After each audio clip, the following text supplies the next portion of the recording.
So this is the Chapter 7 of the Survivors and Parents of Murdered Children. I have to include a trigger warning that we do discuss openly things about crimes, murders, and everything under the sun. So if you are sensitive to listening about subjects like that, then take care in listening, and maybe this show's not for you. Tune in somewhere else. But if you're here to listen to an extension of the Parents of Murdered Children, which is this kind of what it is, it's, we have members of the POMC, but they don't officially represent the Parents of Murdered Children. So we are speaking to Deb, who's the chapter leader, but in no way does she represent the POMC or the Greater Orange County Parents of Murdered Children. And we have a former board member, John, who's going to share his story today. And he, again, is not representing the POMC. He is only representing a survivor. I myself, just a brief update, guys. There's been a lot going on. We haven't recorded for a while. I myself went through what I call my day one phase, from August 15th to about September 11th when my son was murdered. I go through a funk, and it was pretty bad this year. And then October 25th came up, and that was the day that I buried my son. And what's funny is I had absolutely no idea that it was that day. I had the shittiest day, like the shittiest day I've had in a long time. And then in conversing with my wife, and she had talked to Dean's mom, it turns out we had buried him that day. I had forgotten, but my body didn't. Yeah. You know what I mean?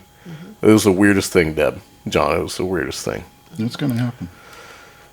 It's going to happen. It's going to come out of nowhere, Yeah. Just one day you're driving down the road and all of a sudden a song comes up or you pass by something. It's going to happen. It's going to come to you. And you're going to have shitty days. I wish I could say everything's going to get better, but it may get worse before it gets better. And that's what I like to tell everybody, because it's kind of keeping it real, It's just, you want me to talk to you like a little boy, I'll hold you by the hand. If you want me to talk to you like an adult, then I'm just going to tell you the way it is, Right. But it's not all colors and rainbows, when it comes to something like this. I mean, you're going to have your good days, you're going to have your bad days. I have a difficult time with dates because I've told Deb, the murderer of my son, Miguel Ochoa, shares a birthday with my mom, August 15th. And Tell your mom to change her birthday. Yeah. And my son was murdered on September 11th. That's my grandfather's birthday. Yeah. So I just have a hard time with dates when they start to come back around. So there's my update. Deb, would you give us an update on what's going on? What's happening? Not a whole hell of a lot. I mean, I attended Colleen Campbell's services, and she was a huge advocate. Tony Rukakis was there. I said Mr. Dixon was there. Pat Dixon, he's a Orange County special counsel, I think currently. Special advisor to the DA. He oversees all the homicide investigators. I did not know that. Oh. At least that's what he mentioned to me. Okay. And he also was the one that handled Colleen's case. So he mentioned that to me too. And I met his lovely wife. I met Carol Day, which is Colleen's assistant. She worked for her for many years. So, and then the chapter leader before me was there, Marie. And then the chapter leader before her, Ruth Allen, was there.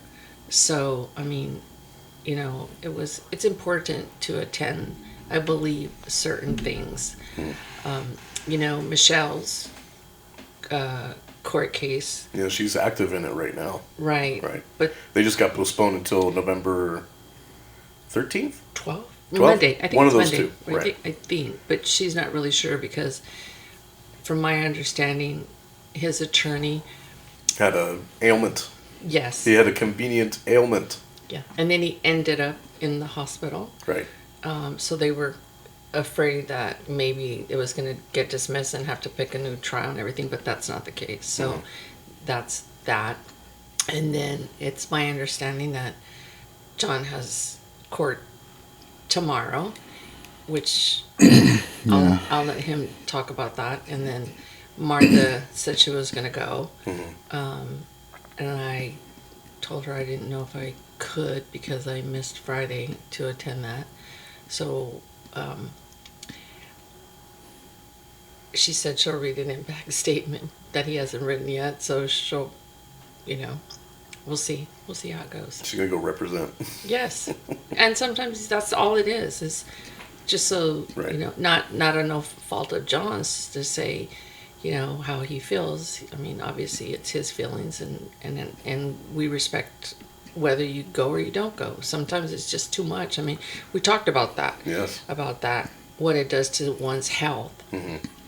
And it attacks your immune system because, you kind of just give up. And my only take on that is not to try to let it destroy you. Yeah, that's another reason why we do this too, is just to take control of those intrusive thoughts and let them out to play when you want them out to play. Yeah. Because if not, like you said, like a song, a sound, a smell, like... Oh, yeah. Oh, man, there's times like I have a job where I sit for long periods of time, and there are times when I literally will... I always say you only cry for real when you're alone. And man, there's been many of those times. And it gets very difficult because then you start on that slippery slope like, I wonder if anybody really cares. Why are my problems any important than anybody else's? But we do care. Yeah. And that's why we do what we do. And that's right. That's why we do the POMC meetings. That's why we do this show, is because it's an extension of some sort of a way to take control of what we're experiencing. That's the way I take it. And so that's why I'm here. And you're very good at what you do. And No, I'm not. Stop it. No, I'm not like terrible. Oh, please. Poor Shimona has to edit a few things that you do and say, but and Shimona is here. Yes. She's my editor, my content manager. She does. Your beautiful wife. Yeah, she's my beautiful wife. Yes, your better half. Let's put it that way. 100%. But no, we're not. I'm not trying to put you on any pedestal or anything. But you're the one that thought about this. You're the one that brought it to light. You're the one that is getting the stories out there, the real stories, not, putting glossing it with like John said, rainbows and whatever. But because this is real. I don't want to do. I think that's lost, and we've talked about that before on the show. Is when these guys go up for parole, all those details are lost, and then they look at the report card that they get from their little high school in prison. And says, they have green checks all over the place. Yeah. He's graduated. He can be paroled. So that's what I'm avoiding. Is like, it's not just the green checks, people. It's the fact that this guy shot a 9-year-old, like the guy in Tennessee. I keep on talking about him because everybody was so worried about what noises he was going to make in pain when he was being lethally injected because he had a pacemaker. And I immediately thought, I looked up the details of the guy's murder. He killed 4 people. One of them was a 9-year-old. And I immediately thought, I wonder what that 9-year-old sounded like when she was getting shotgun blasted to death. Right. Yeah. Has anybody did you forget that? You're worried about this guy whimpering? He killed 4 people. Okay? He killed 4 people. One of them being a 9-year-old. It could be 3 or 4. It's 3 or 4. He killed a shit ton of people at one time. Okay? And they're worried about him. And they're worried about him. And I thought, ain't that some shit? This guy did the worst thing he could to a 9-year-old who had no idea what was happening to her. And what noises did she make when she was dying in front of that guy? Because apparently he shot her last. So she had to see everyone else get shot. And then she got shot. And then they're worried about this guy with his pacemaker and his implant. Oh, he's going to be in pain. Maybe he should be. Right. Maybe he should be in a little bit of pain. Talking about pain, when we spoke at Fullerton, when that one person said, "Do you not believe in second chances?" Because I guess we don't know the details. She didn't share it. Yes, this was interesting. But it was like a visit from the other side. Yeah. So usually when we do any kind of speaking arrangements or whatever, attendance, we always ask them, do you know anything about POMC? Do you know anything about, who we are, what we do? And the majority of the time, people will say no. But when we ask them, have they been affected by a homicide? Or I added this one in. Or does anyone have a family member that has committed a homicide? This was at Fullerton? Yes. I did that. And there was, At the university. yeah. Remember I told you? Were you there? Or I think I was there. Yes, for yours. Mhm. Yeah, and I asked the class, has anybody here ever had a family member that's been, Murdered. lost to murder, And one kid put his hand up, and I looked at him and I said, well, so you saw your mom and dad go through the pain, right? And kind of felt bad because he started crying in front of his class, but Well, that's real. it's real, yeah. But this girl, I believe. Yeah, she brought up the other side of the fence. Yeah, I believe she had a family member that maybe committed. I don't know. She was very vague about the Yes. offense. She said it was violent in nature. Yes. Because that's what I was bringing up, is that we're arguing against the parole of violent offenders early or murderers. And she brought up, she said, well, I happen to have a family member who has committed a violent thing. And I was talking about the recidivism rate, which is 67%. And I thought, well, that's 3 out of 4. And then she brought up, well, he got out and he's doing really well. He's been out for 5 years. He's been out for 5 years. And then I looked at her and I said, well, there's your one. There's your 1 out of 4. And then I made a joke. I said, well, because he's got 1 more year left. And I said, because the data shows that they offend, the 3 out of 4 will offend within 3 to 5 years again in a violent nature. And then I thought, well, he's right in the window. He could still offend. He could still offend and go right back in. And then, so she talked about, did we believe in second chances? And Right. Me and Ray totally had different We did. sides to it. We did. But I gave her empathy because, again, we don't know the story. So I said, but don't you think our loved ones would have wanted a second chance? But the other thing, did you tell Shimona what happened? The one girl, a lot of students came up and took our cards and pamphlets and thanked us. But this one girl I came did tell up, Shimona about Lucy with a tattoo. Yes. She said, do you guys believe in science or God? And we're like, yes. And she says, well, I want to show you something. So she lifted up her sleeve, and right on her arm, it said Dean. And that's my son's name.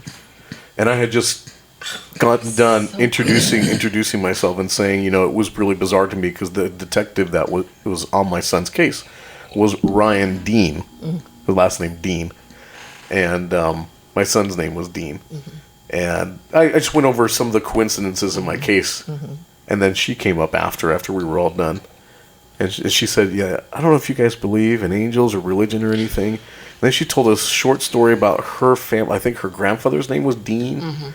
And her father's name was something to that effect, and then they had both died within a short amount of time, so she got the name Dean tattooed on her arm. And she came up and she shared it with me, and the look on both of our faces were like Scooby-Doo, like, huh? Yeah. Actually, I want to say, what the fuck? Yeah, like, what the fuck is what? It came to you in threes, that's why. Yeah. Oh, But I have a thing about numbers too. Your son Johnny's number was 22, wasn't it? The address of the church is 222. I know. Do you know what number has come up to me since high school? 22. He's trying to connect with you. Throughout life. And she knows this to be true. I've told her this I've known her for 15 years. She knows. This is not something I'm making up today. When I went to the POMC, I'm getting the vapors. When I went to the POMC, and I first got the address, I was like, ain't that some shit? It's 222. Then I showed up, and I learned Johnny's baseball number was 22. I was like, get the fuck out of here. Yep. What are the chances of winning the 22 lottery for me? It's just, so I'm man, I don't know what I believe. There's something going on. There's signs. There's something going on. There's definitely signs for sure. Right. Yeah. So, the man of the hour. You're on. I'm ready, man. So, John, I have gone with you to court one time. And I know that as we talk now, possibly tomorrow, the guy who killed your son could walk, essentially go to a halfway house, get the court to call a lift for him, because we sat there and listened to the whole description. They want him to be a success. Yeah. They want this to go well. So they are going to book him a ride share to take him from court to his halfway house, right? What happened, John? Tell me. This was a while ago. This was, what year did this happen? He was murdered in 2002, August 30th. Okay. He was 16. Okay, your son was 16. Yeah. Okay. Where was he? He was in the old neighborhood where I grew up, where his mom grew up, where he partially grew up. You know, that was in Santa Ana, or Artesia Pilar, part of it. And he had a crush out there, I guess. You know, I had already had custody of both of my kids. We were all living in Fountain Valley, and I was living with my dad at the time because he had a couple extra rooms, and so during the summertime, and I got Matthew into football when he attended Fountain Valley. So his freshman and sophomore year, he was, you know, playing some football, you know. Something you got to do to kids these days, keep them busy, keep them focused out of things and stuff like that, you know. So one summer, it was like in his sophomore year, going into junior year, he went to, he had a crush, and he kept going back to Santa Ana, you know, during the summers, and he wasn't interested in football anymore because, well, there's a girl involved now. You know, I don't blame the girl. I mean, we're kids, you know. Kids are going to be kids, you know. And one morning, it was a Friday, and I was working a 410 schedule back then, and I had Fridays off.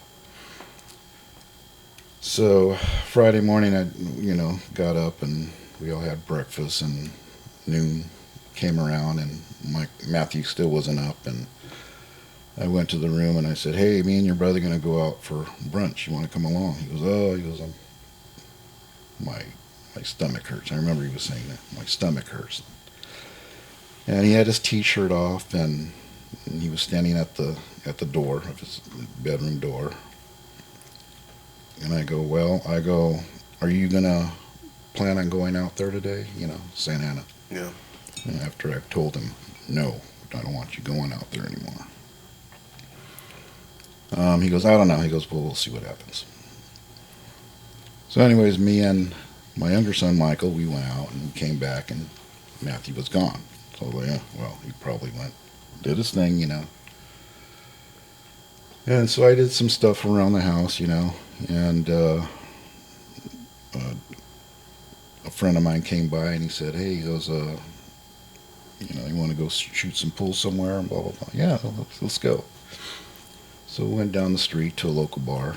Michael was with one of his friends, and in our neighborhood, we know the families pretty well, you know. So I knew where he was at, and I got home like about 5 o'clock that night, and nobody was home. No, actually it was 7 o'clock. Nobody was home. I figured, well, maybe my dad took everybody out for dinner, you know. So I went to go lay in the room. Somebody came pounding on the door, like damn police, you know. And it was my stepbrother at the time. He goes, "Hey," he goes, "something happened to Matthew." "What do you mean something happened to Matthew? What?" "I don't know. They said he got stabbed." "Got stabbed?" And I go, "Shit," you know. So I get ready, and they haul me out. I don't even know who's driving the car, but they take me straight to Santa Ana. And where this happened was on 17th Street between English and King, just before you go over the riverbed. Yep. So they took us, we went over the riverbed on Fairview, and we were going to make he was going to make a right onto Westminster 17th Street, to go over the riverbed. Well, that was all taped off. Oh. Who took it? I don't know who was driving. All I know that my stepbrother was in the car. Okay. And so we went back around and to the Civic Center side, went up to, I told him, take this street, and went up straight up towards King, towards where the scene was, the gas station was. That was partially taped off. So I ran up there to see what was going on, and I crossed the line, and then a whole bunch of cops came and rushed me. And you could hear people in the distance, saying, that's the father, that's the father. So the officer talks to me, he goes, well, you got to go in the, I go, I don't remember what I said to him, but I just looked at him and said, where is he? Because they took him to the hospital. Well, which hospital, Probably UCI from UCI, there. they took him to UCI. I go, is he alive? He was when he left. That's what they said. Wow. That's their reaction, their normal reaction. Well, that's their job, I guess, who knows. So I get to the hospital. My dad's already there, my son's already there, and everybody, it just looks bad. I mean, it wasn't, it was just bad. Right. And they start asking me questions and blah, blah, blah, blah, blah, blah, and keep going, and all of a sudden I'm like, wait a minute, where is he? Let me see. Well, we can't let you see him, this and that. And I had totally forgot that his godfather worked at the hospital. I should have texted him and said, let me see my son, because, my compa, he's a top gun there at the UCI at the time. Yeah. He's retired now, but he's the one that baptized Matthew. I totally forgot about that. He was the last person on my mind, and I just wanted to go identify him and see him. They wouldn't let me see him. And so I finally looked at I don't know if he probably was a detective. He called himself a detective. He called himself a detective. Well, I guess I'll take his word for it. I don't know. There's, a whole lot of shit going on that night. Right. And, for sure. And I said, look, cut the bullshit. Are we talking about a deceased person here or what? And he goes, yes. And I was like, what a notification. And they still... He knew you were the dad? Yeah, well, okay. my dad, my family was already there before me. Right. And they still wouldn't let me go see him. I go, well, you got somebody in there who, otherwise we wouldn't be here. So, right. And you can't tell me who he is until you actually see a picture. Yeah. I mean, you already got the family here. Right. So it seems like everyone else knows but you. Yeah. Type of thing. Yeah. So, anyways, they wanted me to get him get a photograph or whatever. So I sent a few people home to go get his ID or whatever. And they're here we go on that merry-go-round, the court merry-go-round, the investigation merry-go-round. That's when you started there, right? The frickin' judicial merry-go, whatever the hell you want to call it, And because it's a merry-go-round, it smells like horse manure all the time, so. But I ended up getting pissed off that night, and my dad had a couple of his friends, well, not a couple of his friends. He had, no, there was no friends involved. This is a different subject. Anyways, it's a while back, so. No, So we were just talking about earlier how I have memory loss. Different times. No. Well, I got short-term memory loss, So, yeah. I suffered a couple of seizures a couple of years ago due to these stressful days and moments and stuff. Well, I didn't know that, John. Didn't come till years later. But anyhow, My dad somehow saw the look in my face, saw the movement of my face, and the motions of me, and he right away, I mean, he knew my exact what I was thinking. I was getting ready to go into the hood, Right. do my own shakedown, slap people around. If I didn't have a gun, I was going to get one right there. Right. So right A man away, after my own heart. right away, he just got a hold of me, and he just kept his eye on me for a whole week. I think my dad slept in the living room for a whole week, just so he would, just keeping an eye on me. But of course, after that, you're just kind of numb. We're up all night drinking. I don't know. John, when I'm I numb right slept. now. Like, listening to this story, I'm just... It's just, I always say this, Deb. This is bad, and the last one was bad enough. Mm-hmm. Yeah. Well, yeah, I thought mine was bad, but when I got to my support group, I found out a whole bunch of other stories, and I'm like, shit, Yeah, every story you hear is worse than the last one. But For sure. Yeah, you're numb for a while, and well, for me, I just kept looking out the window, thinking he's gonna come walking down the street, for a whole week. It's just looking out the window. Yeah. And couldn't eat. I think gosh, we had news people all around, newspapers all around, people. I think I only did 2 interviews, one with the Register and the Fountain Valley View, whatever the hell that was. Those were the only 2 interviews I did. Didn't go live on TV or nothing like that. Didn't want anything like that. Just wanted to be as low as possible, And of course it wasn't, because it was all over the newspapers and stuff. But I think after I saw him laying in a casket, that's when it all came real. Like, okay, he's not coming home. Okay, there he is. Did you ever get to see him prior to that? No, they wouldn't let me. Really? Yeah. Wow. No, that was the hope. That's why I got pissed off and left the UCI hospital that night, and I almost grabbed the doctor by the collar. They wouldn't let us see Dean because it was an investigation. Well, they said I couldn't see my son, but I saw him after, when they, I guess, prepared him, or I don't know if that's the right word, but they said because his body was evidence. Right. That's what they told us. Right. And then we called the priest to administer the last rites to him, and they refused that. So that made, that made some chatter, because my priest went to the hospital, and they told him, if you ever deny another family again of the last rites, because they said they could have anointed his finger, his little toe, or something, but they wouldn't let him do that, because again, they said his body was evidence.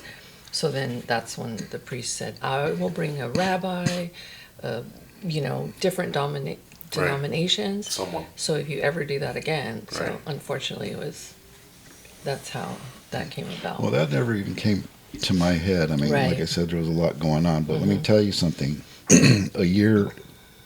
Just a couple of months before he was killed, he had just did his confirmation and first communion. Mm-hmm. And it was funny, because it was a year before he came to me and said, Dad, he goes, I want you to sign me up for RCIA here at Holy Spirit Church. And I was like, well, okay, just let me know when. And I just let it go. This is a 15-year-old talking, wants to go to church, Yeah. Yeah. Out of the ordinary, a little bit. And a week later, he goes, Dad, when are you going to go sign me up for these classes? I go, you're serious? He goes, yeah. Huh. Okay. And then we started going to that stuff, and he started taking me to mass with him, and which I haven't been in a very, very long time. Yeah. Until then, and then I didn't even get around to doing my confirmation or first communion because I didn't have my parents to push me to do stuff like that. So I was baptized, but that never came around until after Matthew was murdered, and then the year after that, that's when I finally went to go do it. Memory of him. But you were saying that that's the first time you had seen him. They didn't let you see him, Right. right? Until the burial. Until the burial. Until the funeral. Until the viewing. Until the viewing. Until the viewing. Yeah. I couldn't bring myself. Once they allowed us at the crematorium to go see Dean, Michelle went, but I couldn't. I didn't want to see my son's dead body. Yeah. I just did not. Well, I don't know. I don't know. Everybody has something different going on with them. Everybody grew up a different life. I grew up in the hood, and I've seen a lot of stuff go down in the hood, and it's just and it's stuff you just don't make up. It's not. Right. You grew up. I grew up on 11th Street and between King and English, and that's F Troop, Artesia Pilat, and you don't have to be in the clique. You're there. You see a lot of stuff go down, and Right. you just look the other way, and that's just the way it was. See, Deb, the street always knows. Oh, of course. Well, it's just like my brother. He's 5 years younger than me. Okay, but he was a little younger, where he didn't really, see that much, and so there's a lot of things that he can't handle either. Like he can't. Like he wouldn't want it. The last person, you remember my cousin Angie and her husband had just passed. Well, he goes, I don't want to go see him. I don't want to see him that way and this and that. And I'm like, dude, this and that. But I guess people just have a weak spot in them somewhere where they can't do something. Like me personally, I like to face my problems head on. And the only thing that I had a hard time with facing head on was the death of Matthew, because it just something that was real hard to accept, and something where I actually turned to alcohol, and it wasn't just beer. It was. I jumped on that runaway train, man, and that. We all have a train we're on. That light at the end of the tunnel was another train coming right at me. Wow. What perspective. Man. And it just that's the ride I was on, and it wasn't until I got sober, that. And when was that, John? That was about 13 years ago. Good for you, brother. Well, it was I'm drinking now, but I No judgment. No judgment, my friend. I didn't. It was 13 years that I stayed sober, because my granddaughter, when she was born, I had cut it. Started going to AA and all that stuff, and we had national there too, but they didn't bitch and whine and make stupid rules and stuff like that. But You have a 12-step program, so you do have rules. yeah, well, we had a 12-step program, but national showed up in our meetings and in AA. But let me tell you something. AA is a great program. If you People use it, right? if you use it right, you study it right, and hey, it kept me sober for 13 years, man. But life, after you get sober, reality's there, and the problem is still there. You were just hiding it for, with the alcohol, But after you're sober, the problem's still going to be there, so there's no running from it. But that was the only hard thing that I had dealing with face on until I got sober, and I had to deal with that and had to figure out another way how to handle Matthew's death, you know. So I went dry for a little while, and finally I found a support group, and I attended This one, that. the POMC? Yeah. Yeah. Well, I don't want to say the name. I don't want to break any rules or nothing like that, you know. You know, let's not, you know, trip over a frickin' banana and blame it on John, you know. So Take those handcuffs off. Those banana peels are so slippery. yeah, but I found my support group, and I went to that, and there I found some sort of a Connection. connection, and people that were all on the same page and stuff like that, and it was just a new experience, and I kind of. No, so you just said, man, he's hitting all my catchphrases. So murder, to me, it can't be explained. It has to be experienced. Yes. Mm-hmm. So what you just said is perfect. Like, you can explain this shit to someone who hasn't suffered this all day. They don't get it. And it's unfortunate, but it's just the way it is. I'm sure it's like that with any kind of experience. Unless you've gone parachuting, you're not going to get it. Did you read my impact statement already? Jeez. You did right. You're taking my words and I'm taking your words, apparently. We're switching dialogues here. I mean, nobody's seen the impact. Well, you're supposed to hear it tomorrow, but I guess you can't make it. I'm gonna. If it's at 8:30. Well, that's what they say. 8:30 a.m. there. But then again, it's a merry-go-round thing. I mean, I can go in the morning and see how it plays out. But I did send her. It wasn't too long. It wasn't too short. I mean, I guess she'll within 7 minutes. I guess you know. And I mean, I really put my feelings into it. This is another impact statement, because you're at the end, quote unquote, of this process, because your son's murder is actually being released because of the youthful offender legislation. And this is our notification, folks. We're probably going to touch on legislation here. So the POMC has absolutely nothing to do with this part of the conversation. We are talking about this at our own free will. We don't represent the National Parents of Murdered Children in any way. We are just survivors of this moment, and we're going to openly discuss I never did. I'm just a member. some legislation.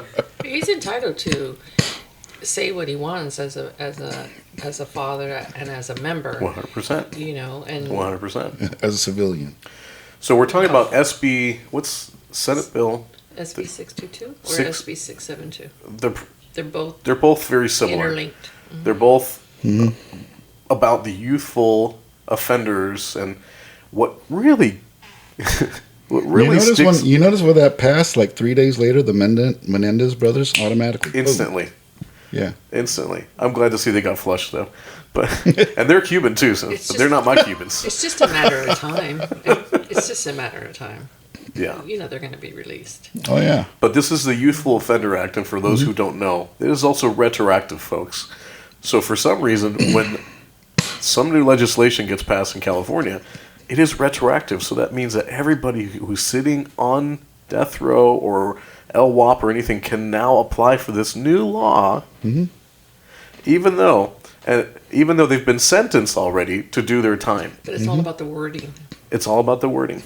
And it really bothers me. The retroactive part really bothers me. I understand once the law is passed, okay, from that day forward, let's start doing things that way. I get it. But to go But back. how does that law, how far reaching is that? Is there a limit? Can you go 50 years? Can you go 60 years? Because then everybody who's done the most heinous act in the world can then possibly just go free. Because they committed it under the age of 26, and that's what the youthful offender thing is. If you commit a murder under the age of 26, you can be arrested at the age of 52, and they're going to try you as a child. And if you've already done jail time, you've got something called credits. And those credits basically say, you might not do any jail time. You might do 2 or 3, 8 years, 10 years. We've all seen stories like that where people get arrested after, as an adult, way after. They committed murders when they were young, right? So this is the phase that you're in. Mm-hmm. I've been to court with you, and man, that I wasn't prepared, John. When we sat in there, and actually before we sat in there, and the DA was explained to us how you were about to get screwed. Yeah. And my jaw dropped.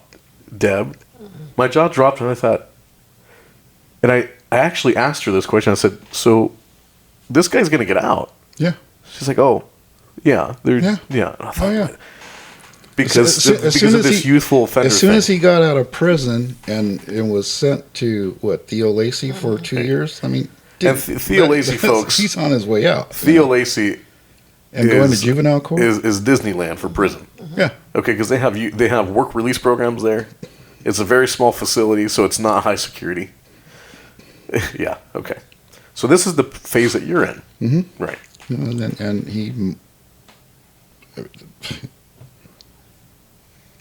he will be released tomorrow. Right. I mean, there's no doubt about it. There Right. ain't no cutting. When you say release, just so we can let the people that Well- are listening to it release into Well, okay, so some kind of a... he will be. He will John, be. do you want to say his name? Are you comfortable saying his name? piece of shit? Piece of Scumbag? shit? Piece of shit? I don't know. Scum of the earth? Well, I don't sweat him. His name's Julio Ponce. It's not a secret. It's in the courts. Right. He was known AKA Little One from Latin Boys, Okay. who the fuck they are. Because, all of a sudden, the F-Troop was one big hood, that covered the riverbed to First Street to back door of Alona Park to Bristol Street, and all of a sudden now you got Fifth Street, you got this, and then all of a sudden, what the fuck happened? Yeah. But wasn't he wasn't arrested right away? No, right? it was like 3 months, maybe 3 months. Was that when he had fled? No, Yeah, he fled to Mexico, didn't he? That's another story. That was Right. back in 2000. That's what I'm trying to... So he was arrested 3 months after Matthews. No. He was okay. Before he killed Matthew, he was locked up in juvenile hall in 2000. Okay, Oh, and so this wasn't a high security juvenile place. It was so he escaped and he went to Mexico for I don't know if it was a couple of months, couple of years, but 2002 he then came back and he killed Matthew. So he's a real winner. Yeah, And now then- he's in and- Theolacia, Prisonland. And none of that was taken into consideration. I mean, he was already escaped that facility, went to Mexico, come back, and then murders your son, and now he's getting all these. Well, you were there when they were talking to the Yes. to his probation Oh, officer. because all the Okay. stuff wasn't offered to him or his mother. Yeah. Was this offered to him? Was this offered to him? Was this offered to him? And I couldn't believe it, the way that they were talking, I believe it was to the probation officer. Had he been offered this? How many hands up and hands out has he been given? Right. Wow. Yeah. Wow. So he wasn't offered counseling, and then did they take into consideration any of the programs that he has done since he was there? So it's all about him. It's nothing Yeah. about Matthew. Yeah, this whole thing was just about him working the system to get out now. It had nothing to do with Matthew. What happened to Matthew doesn't matter no more. No. That's my whole point, man. Is when they get to the parole point.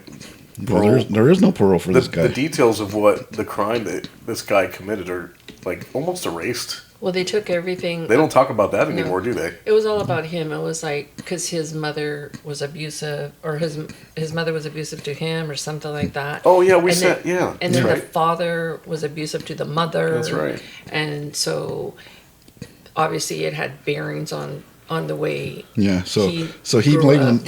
he blamed his own mother for being abusive to trying to keep him in shape, and trying to hey, stop this, the chancla and the fucking the brush to the head Yep. type of thing, try to discipline your son. So to him that was abuse. To me, that was normal upbringing. I wish we could still get away with that stuff today because, Right. you know, a lot of kids need it today, you know. I mean, you don't beat the shit out of them where you're going to knock them out. I mean, you just, you know, give them a good ass kicking, you know. Yeah. You know, but that's what's missing in today, you know.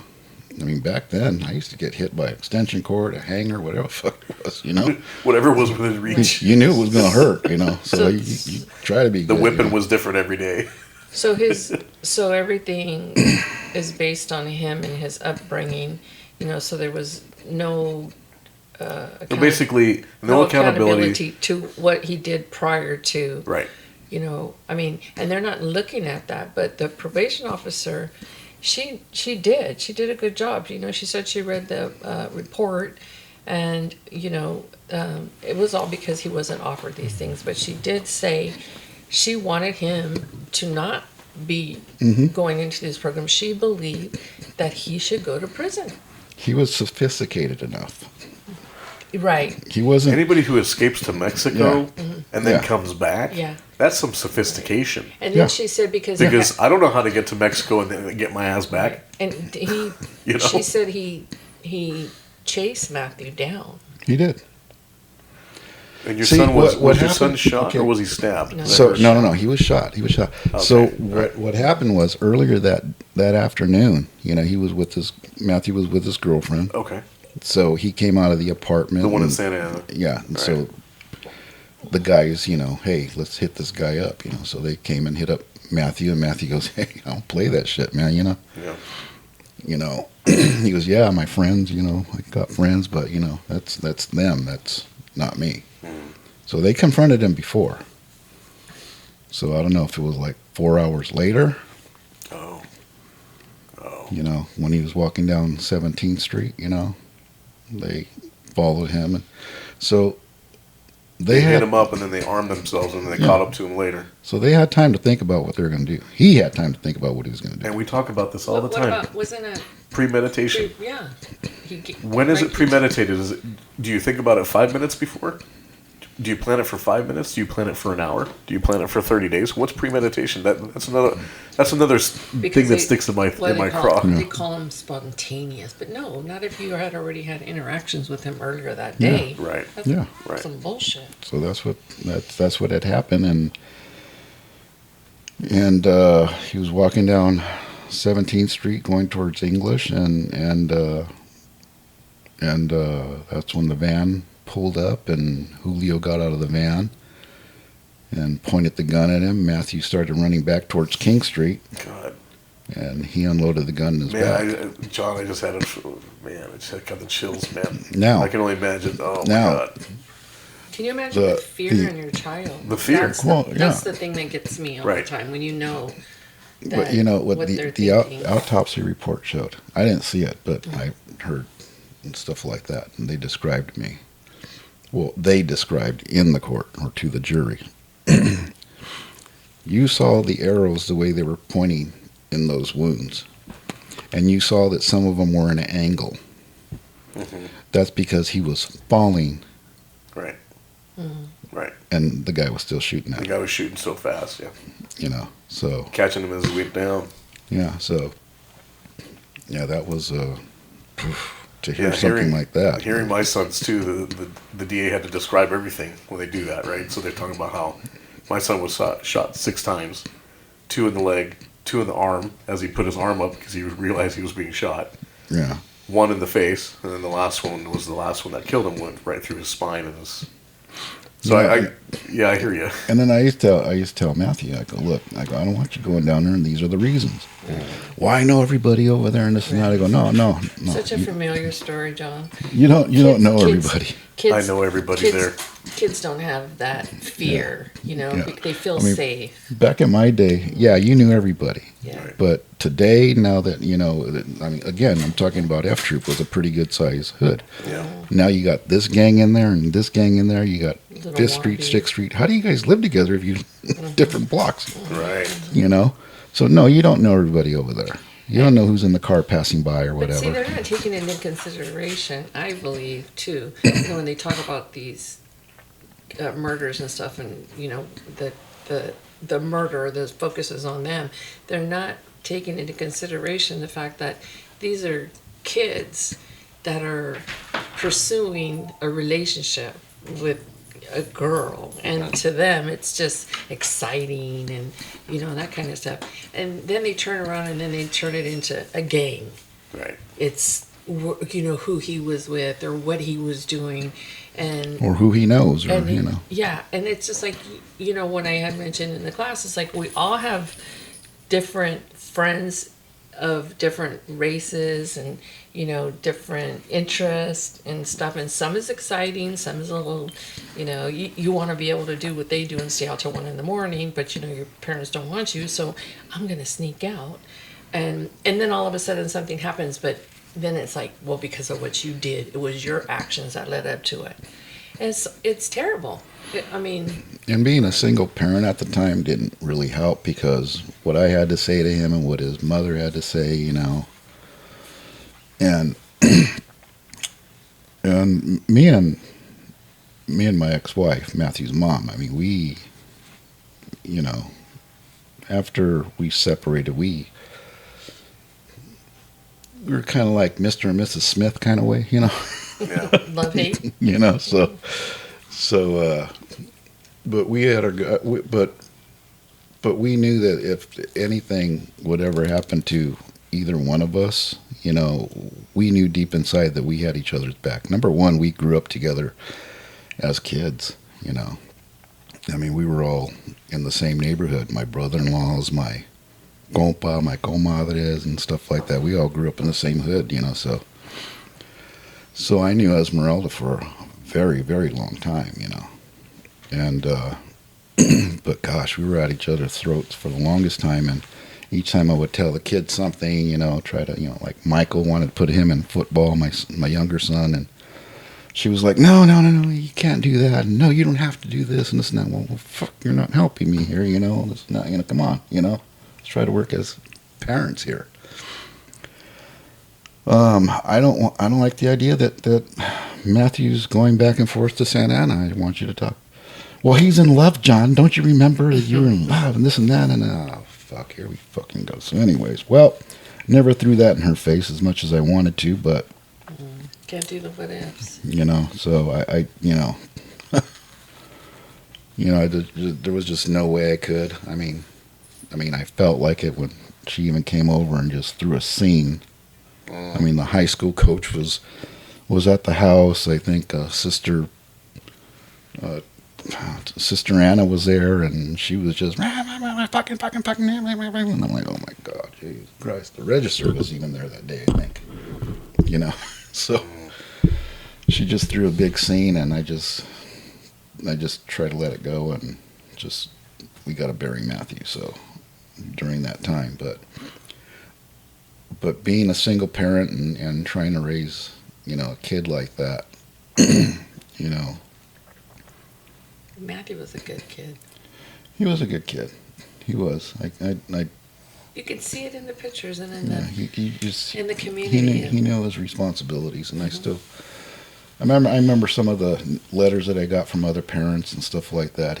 They would tell me he was every parent's dream. He used to come over and clean up after himself, and we would tell him to leave the stuff there, don't worry about it. And, he goes, well, you guys bought the pizza, you might as well help. We might as well help clean up, So that's the way he was, That's because he was raised with a chancla. Yeah. No, not even, I really didn't. You should be proud of him. Absolutely. That's the part. If that's what people are saying about your son. Yeah. Absolutely. And when the funeral, oh my God, the people that showed up. People, you had like pretty much 3 communities that were there. At Santa Ana, Fountain Valley, Huntington Beach, that he knew. And I remember... he impacted a lot of people's life, John. That's what you need to hold on to. Yeah. Yeah, he did. When we left the church for his funeral procession, my dad made him go. My dad sat in the hearse and told me, go down this street, go down this street. I'm going to get you there. So anyways, I guess we ended up in front of Fountain Valley High School, and he had He had the hearse stop in front of Oh, No joke. the football player, the football track, where Yeah, he used to that's play his cool. football and stuff That's like cool. that. And from what I understand, when we got off the car, because we sat in the car for a little while, didn't want to get off right away, so there was helicopters flying over.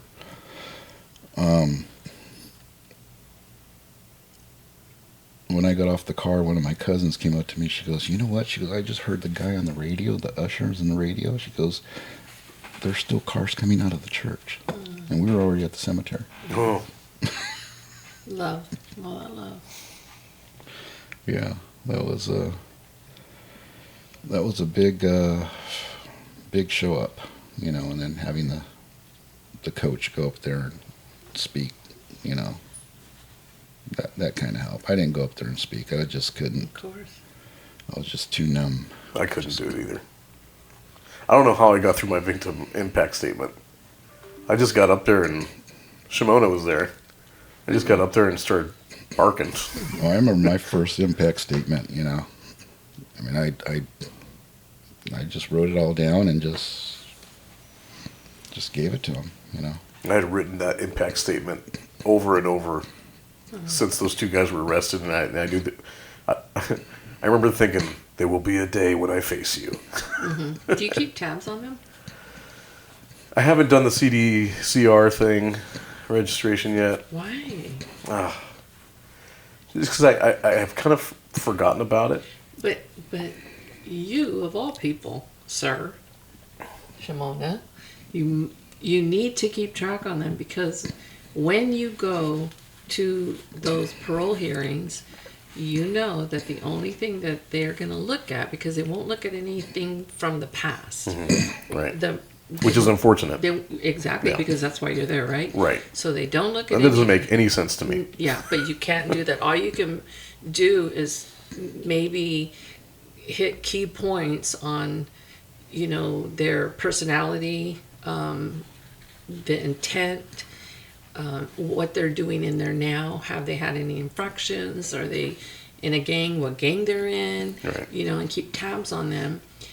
And because when I talked to the chief of whoever, the parole board, whatever, she said the only thing they look at before they release them is if they're a threat to society. Mm-hmm. That's really all it is. You can't bring any pictures. You can't talk about any of that. Only what they're doing now, right? They're working the system, obviously. But, Yeah. As you say those words, I'm just like... But you should keep tabs on them and see if they've had any infractions, because when they go up for their parole. So for the listeners, how would someone go about doing that? So you're familiar with... You have to register with the CDCR. In California, folks, it's called the CDCR. And you register with the file number, the case number. Yes, I believe it's called Vine too, if I'm not mistaken. Your advocate or waymaker, they'll help you through it. Yeah, it's all. I haven't made contact with my son's murderer happened in Riverside. I haven't made contact with my victim liaison. Ray, you want to do that because you don't want to, why Marcy's Law came about, right? So you don't want to be in the store and then all of a sudden you look up and there's that person that murdered that animal that murdered your loved one. Yeah, like I'm going to be in a That's couple of years right, ago. exactly. A couple of years from now. If he makes it outside, right? Somebody asked in the meeting, what was the last meeting? Oh, what if he shows up at your door? And this and that. Well, he shows up to my door. It's going to be a bad day for him. Yeah.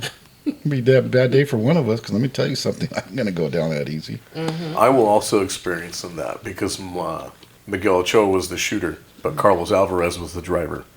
And he copped a plea so that he would get out in 16 years. Mm-hmm, mm-hmm. And then he's probably going to get half of that. He's probably going to get half of that. Yeah. So one day that Carlos Alvarez is going to be released. And he has a lot more culpability in the crime than I think was painted in court. Yeah. But because he plead. Yeah, and I have other things I deal with too. There's another person who I'm not going to name who ordered my son's murder. Yeah, there's always somebody, right? Who ordered my son's murder and made phone calls with Miguel Ochoa before, during, and after because I sat through the whole proceeding, and I found out that they tracked them on the phones. They pinged their phones, and they had call logs and everything. So between this person and the person who murdered my son, there were phone calls before, right after, for several minutes. So early on, when those two guys were arrested, they told me to stay off social media and not to do anything, because this other person was also a person of interest that they wanted to somehow investigate and tie to the crime. And what's funny for me is this person, I sat through my son's trial, and that person was also in the courtroom. And I had to sit there, and in the back of my mind, and it was only reinforced to me that this person was involved. After I heard the whole proceedings, I thought, well, it's obvious to me now, and it's difficult. Of course it is. It's like, things and you can't act on them. No. It's just like when they told me about my son, and they said, because I think it was 6 months after my son was murdered, did I only find out that he was shot in the back. And then when I approached them and then I asked them about it, they said, well, they didn't say anything because they said only the people that did it, and they didn't want that to get out. So here we are. And they said that your son had a gun too. Yeah. But there was no gun found at the scene. No residue. Even though he was running, he was shot from behind, because I've seen the pathology report. He was shot from behind. So where's the gun then? 2 calibers. Did he drop it inside the car that he was running from? So, but this, Do you see? Right. How silly that is. How silly is that? And when I asked the chief of police, I said, so where's the gun that my son supposedly had? Right. I said, I know that they bagged his hands. I said, so there was no gun residue, no ballistics, no gunpowder. So if he had a gun, none of that was traceable. And if he had a gun, he never shot it. But where's the gun?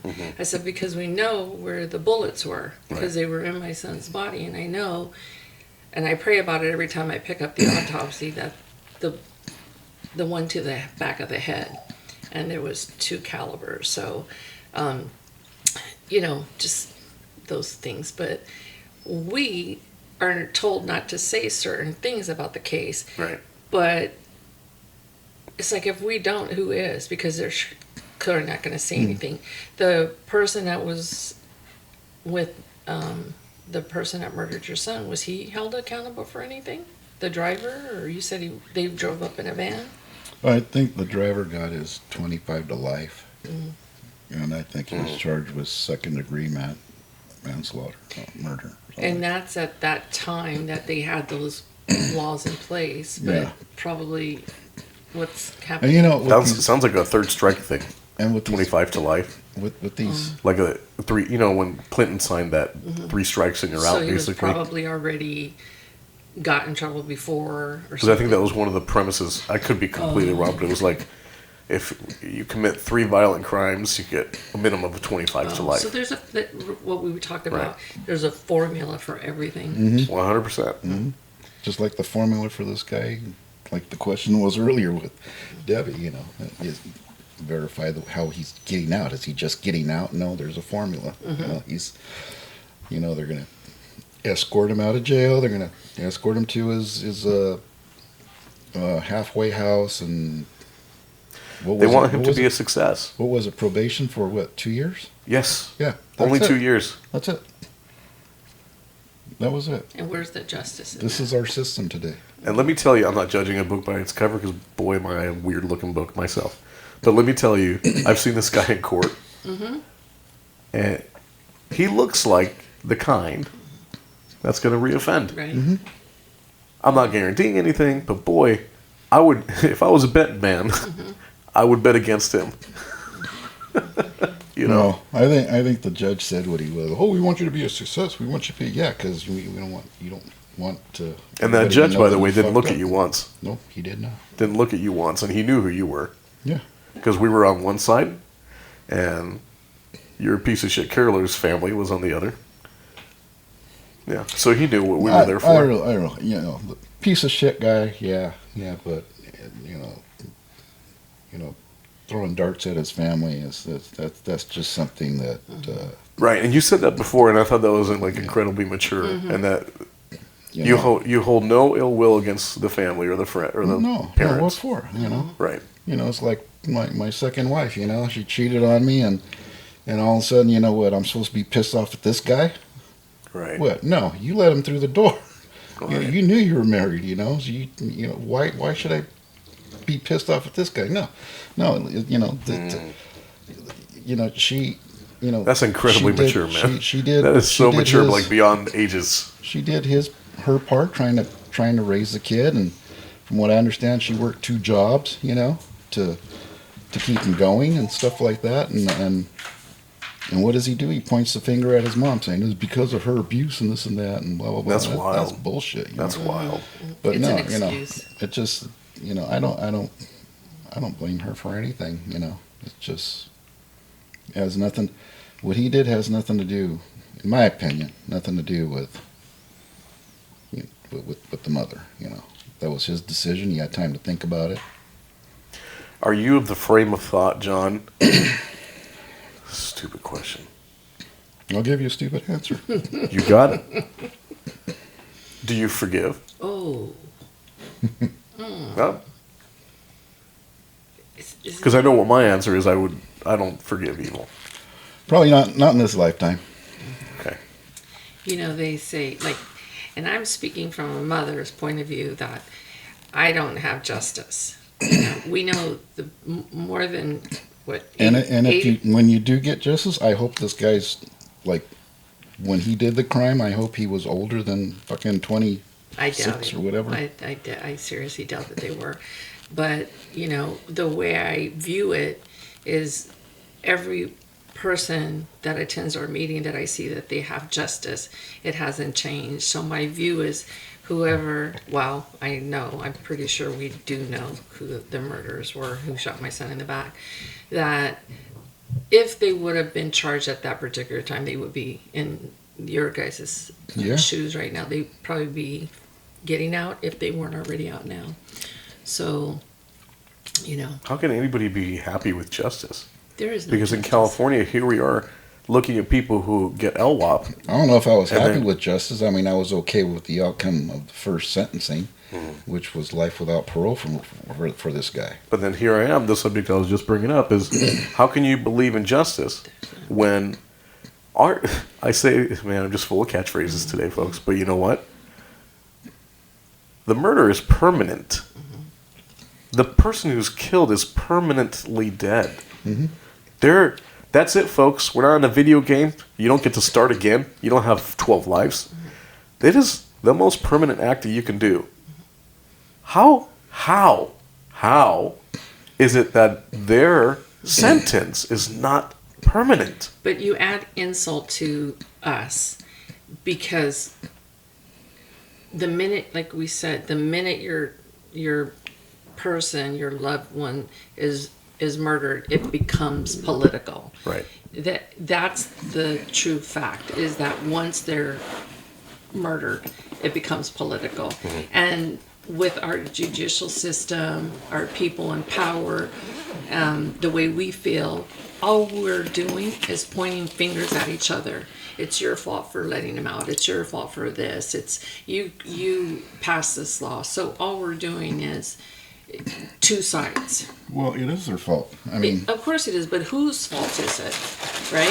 Is it the people that we elected to get in there? Is it the people that say they promise that they're going to do this and they don't do it? I think that, you know what? So they're all wrong. Everybody's wrong. Before we elect you, we want to kill one of your sons and daughters, And see if and you- so you guys can go through, so you guys can know Yeah. about this law. Absolutely. Well, you know what? Selfish you, John.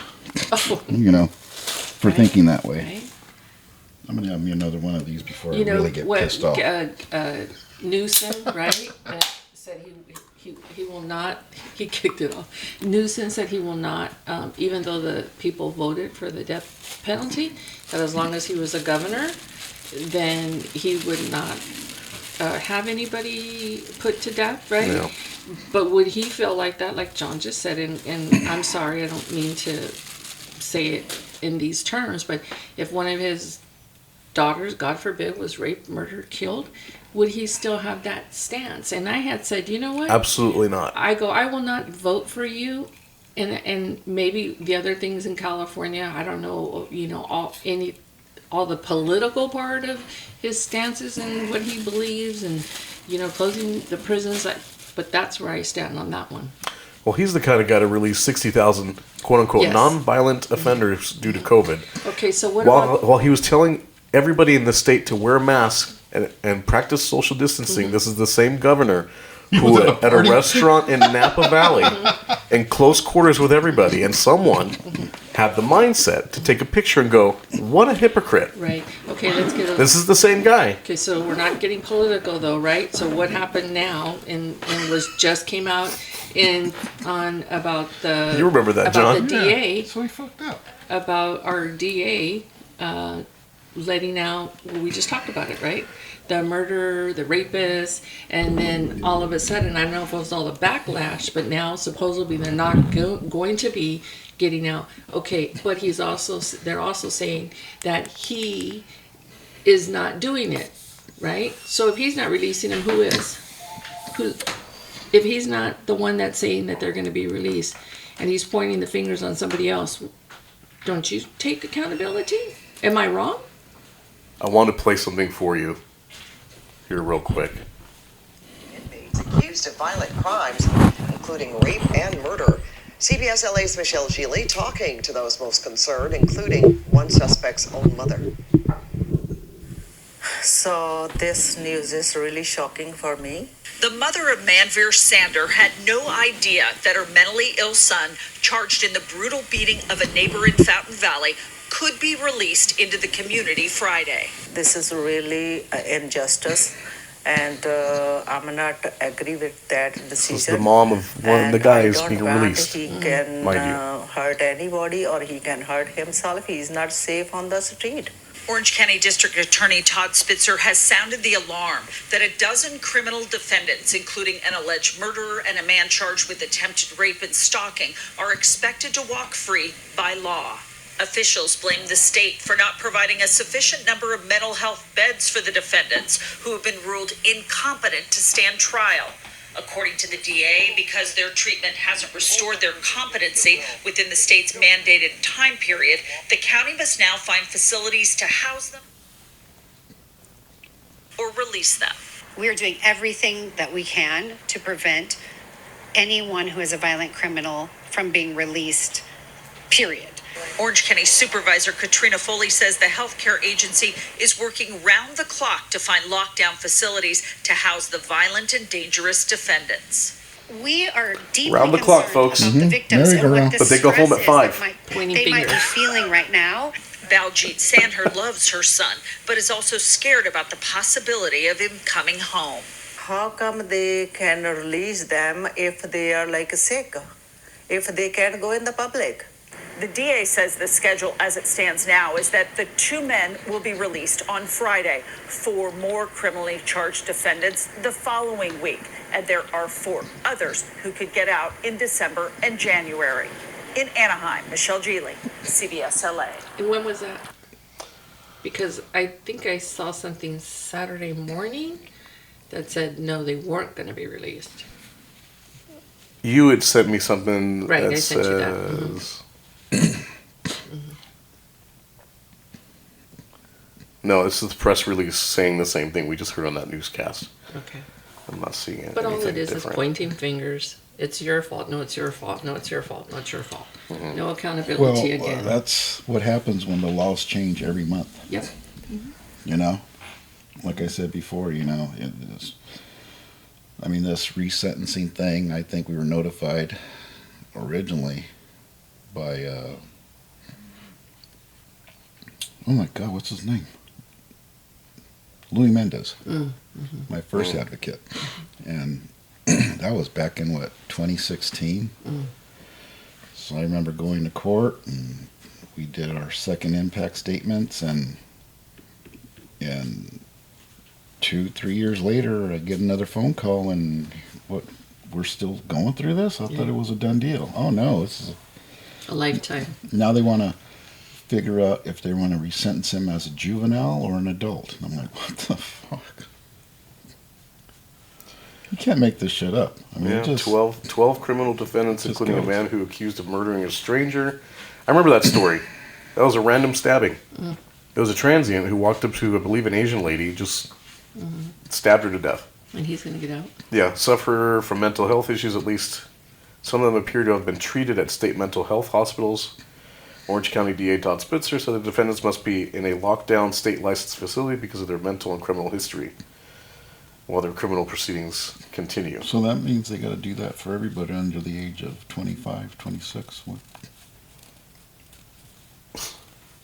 Like you said, it changes daily. Yeah. Just look at the wind. Which way is it going? Yeah. Well, it's like I was talking earlier, the lack of confidence in justice. There is none.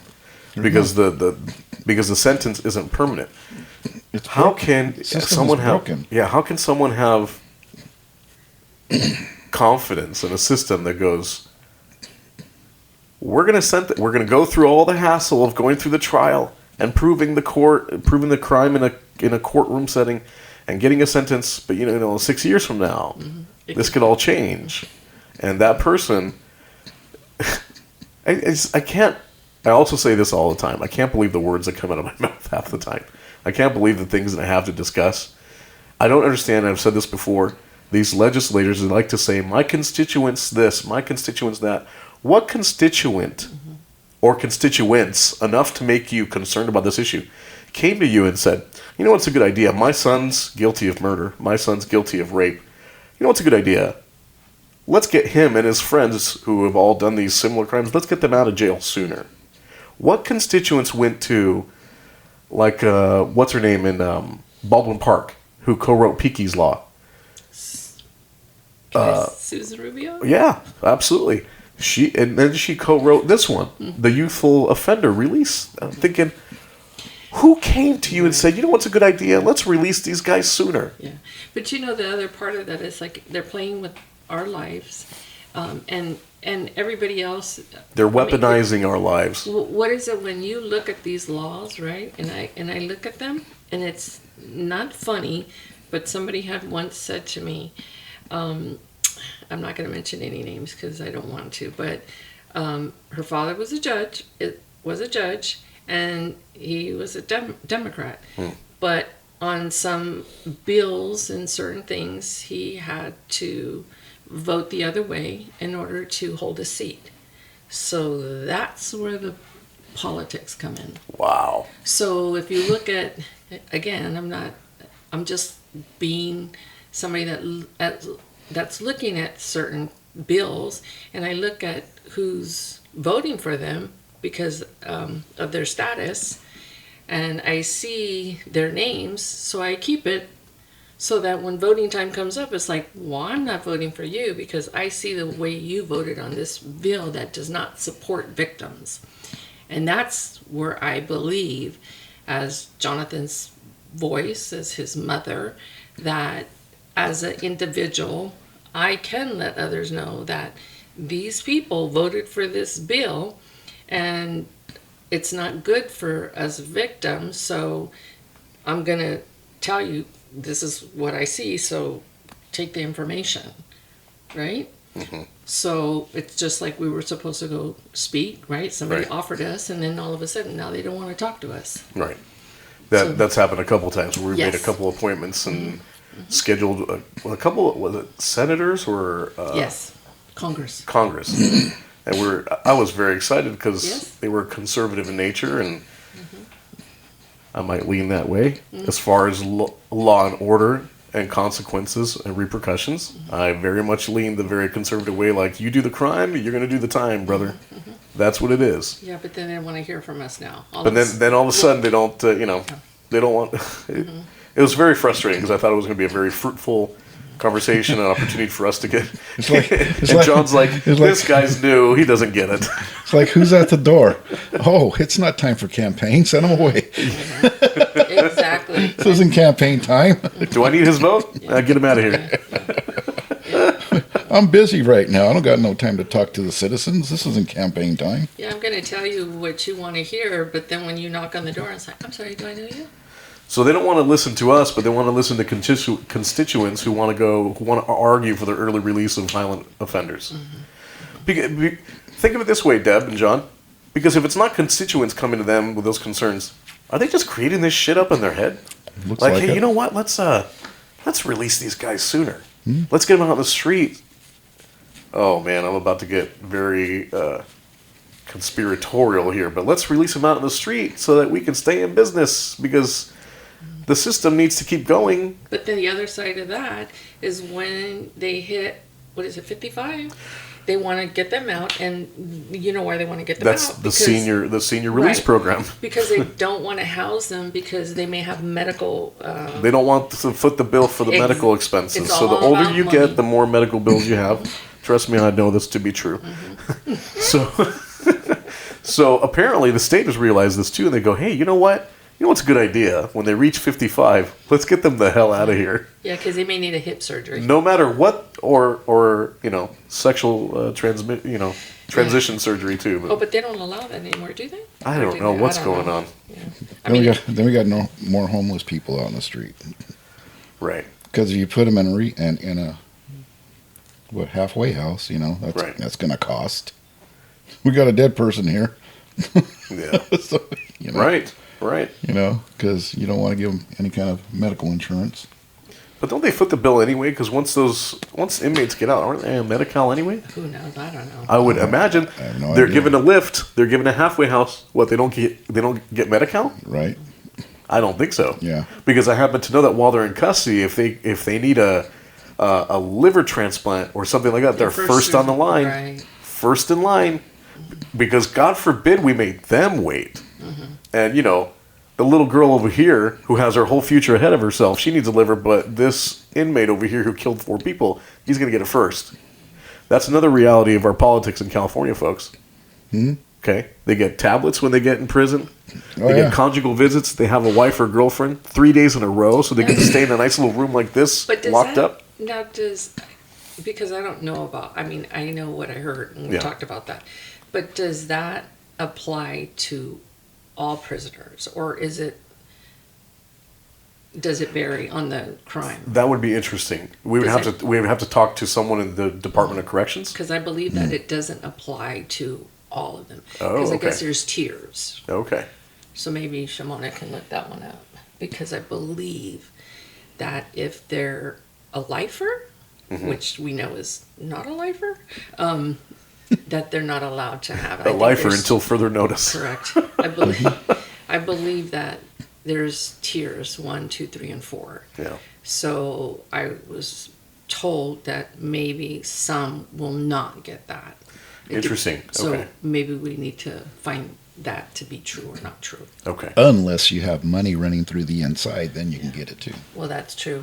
It always leads to money, right? Mm-hmm. Follow the money trail. Right. Follow the people that back the people that are doing whatever. So, anyway, let's get back to John. Yeah. Yeah. So I love, you said that when you went for your first meeting, you saw people laughing and you're like, I don't get Our it. potluck. I don't get it. But I get it. Because Joe Abbott said this line to me and I followed up with him and I said, man, that was prophetic. He said, you got to laugh through it or you're going to Yes. die through it. Yeah.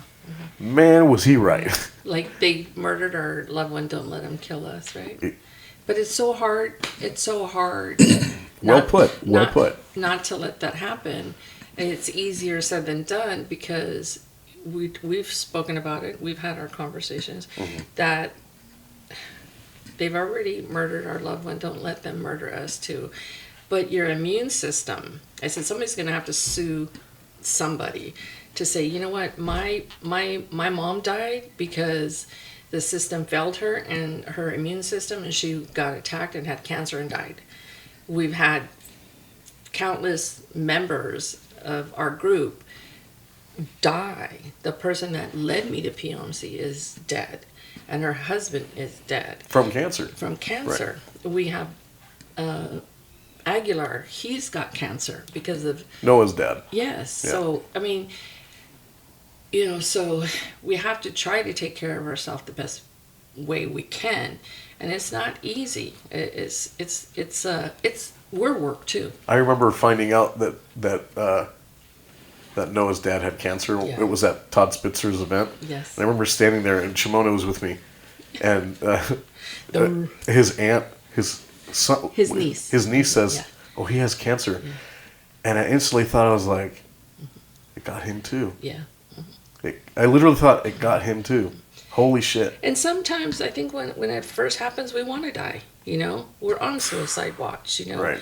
But then, for some reason, we rise up and. Some of us might still walk that line, Oh Deb. yeah, of course. Okay. I don't know if I ever gotten any suicide thoughts. I mean, But- I don't know. Maybe not suicide thoughts, but the despair, the hurt, the anger. You want to die. You physically think, I'm going to die of a broken heart, or you're killing yourself in a different way by Yeah. by what we said. Because I haven't took medication since 2015, but I was on the whole Ambience and Xanax thing and drinking. And my husband said, "Debbie, you're drinking too much." I'm like, "No, I'm not drinking enough." You know. So I went down that, and I have got off of that medication. But I take Xanax if I have to go to court. Not that I have to, but if I want to go and be present for a family member that's getting a sentencing hearing or something, I want to be present and I want to be there with them because. Well, I you're think going in the deep. Support is. You're going right everything. back in the deep. Oh, It's, yeah. It's not easy. Yeah. So. No. And again, I went 13 years sober.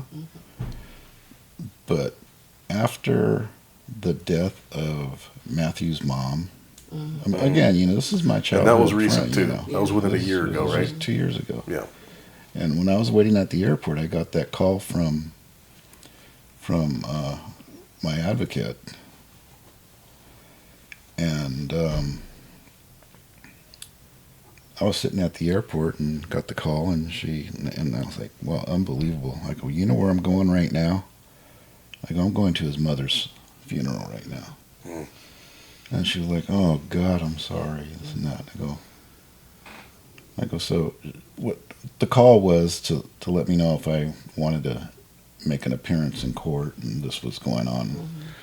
And that's when I said, "This stuff is still going on? I thought it was done with." And no, they want to know if they want to resentence him as a juvenile or adult. Well, right now's a bad time. But anyways, after she passed away, and it was like she was my rock through this, the other half of the rock, you know. Even though we were at each other's necks all the time, and again, Mr. and Mrs. Smith, you know, we were always there in some way to back each other up, especially when it came to Matthew's death.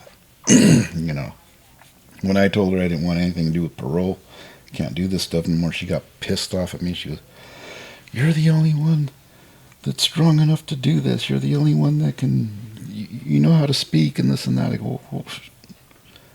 go, "It's not that I know how to speak." I go, "Just go out there and speak like a mother. That's it." You know? But we were tight that way, and after she passed away, my other half of the rock wasn't there anymore. And with this resentencing going on and knowing in the future that this kid's getting out, I'm only human. There's only so much my body can take. I don't want to have another seizure. None more or less, maybe next time a stroke. I have no idea, but you know what? I'm like,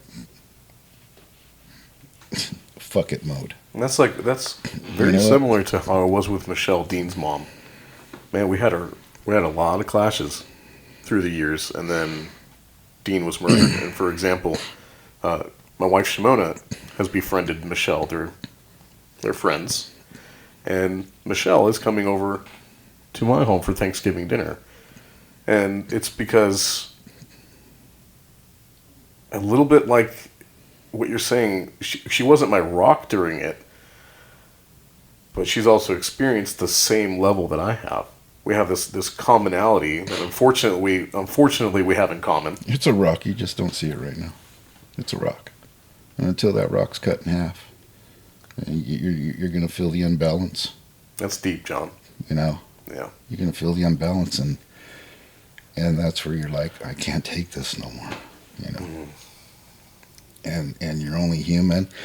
and they don't sell Norco or morphine over the damn counter. So hey, Cheers. They sell other stuff, my friend. it's all about Modelo's and limes, you know. That's right. Or a little bit of Herbie. What? It's legal. Me and Mary Jane go out every day. You know? Well, she's a two-timer because she goes out with me too. You better watch yourself. Yeah. You don't know what they say. Whatever gets you through Hey, the day. I don't know where that mouth been. Oh, boy. We're going in a different So- direction. We're uncensored here, folks. We're live as hell. So you use your own pipe. Hey, You dirty-minded suckers. Yeah, I love you, John. you have to do what you got to do to survive. Hey, man, right? you know, I'm only human. And I don't understand that word survivors, that we're survivors, right? We're remnants, we're the aftermath, we're what's left behind of Right. what has happened. The word survivor. We are the leftovers. Yes, the word survivor is they've given us to make them feel more comfortable. Right. And What it seems I feel like, more like a leftover left out. what it seems Not like. warm either. It seems like they don't know what the word survivor means anymore. You know, it's just he's a survivor of what? You know. Let's just let his kid go. You know, let's let his son's killer go. You know, it sucks. You don't know how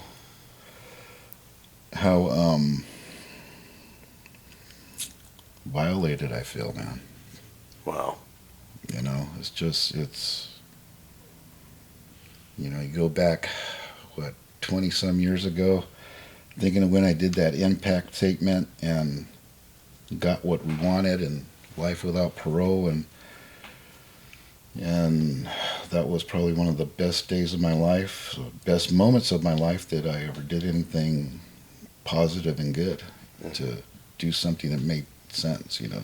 And where's the media after this, right? Nobody wants to do the follow-ups now Right. anymore. Yeah, Right. They're all about the... Nobody wants to hear the full story. Nobody wants to hear the details. Nobody wants... No. They don't want to know that Matthew's killer is going to be released, That's, right? Yeah.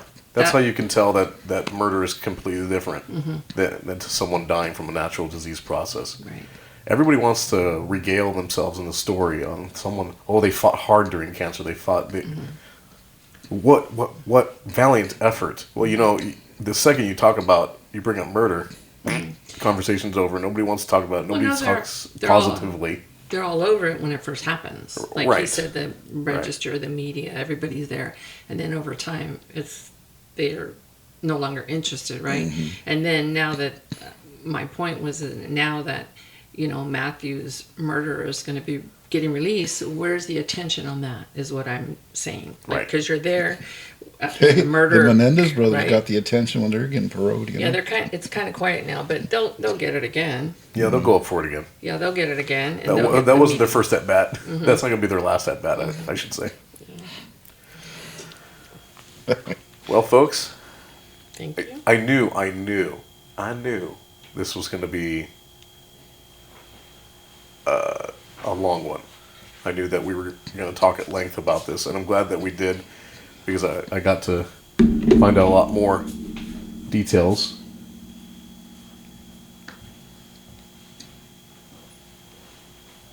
Yeah.